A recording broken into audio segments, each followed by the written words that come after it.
अस्सलाम वालेकुम दोस्तों।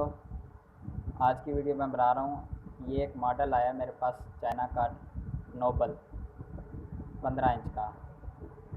तो इसका फ़ॉल्ट ये था कि ये ना इसकी आवाज़ नहीं आ रही थी।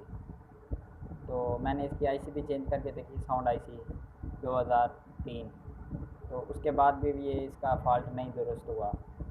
तो उसके बाद जो है ना कि मैं आपको मज़ीद इसका बताता हूँ सर्किट के ऊपर कि मैंने इसका क्या किया है और क्या नहीं किया।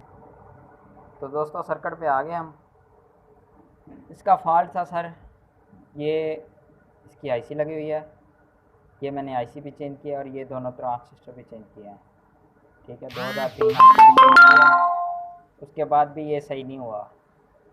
तो सर जब मैंने इसको सही तरीके से स्पीकर वगैरह एसपी लगे हुए हैं ये साथ, ये भी मैंने चेंज करके देखे हैं, तो इसके साथ भी कुछ भी नहीं हुआ। तो फॉल्ट समझ नहीं आ रहा था। मज़ीद मैंने इसकी एक रेजिस्टेंस लगी हुई है जो यहाँ पर है, यहाँ पर ये वाली रेजिस्टेंस, ये वाली रेजिस्टेंस, ये वाली रेजिस्टेंस इसकी लगी हुई है। ठीक है, तो ये रेजिस्टेंस इसको तकरीबन 15 वाट दे रही है इस आईसी को। ठीक है, ये इसकी रेजिस्टेंस मैंने इसकी चेंज की है। उसके बाद जो है ना इसका ये फ़ॉल्ट दुरुस्त हो गया। तो आज की वीडियो यही थी, और नेक्स्ट वीडियो देखने के लिए मेरे चैनल को सब्सक्राइब करें और कमेंट करें और लाइक करें। Thank you so much.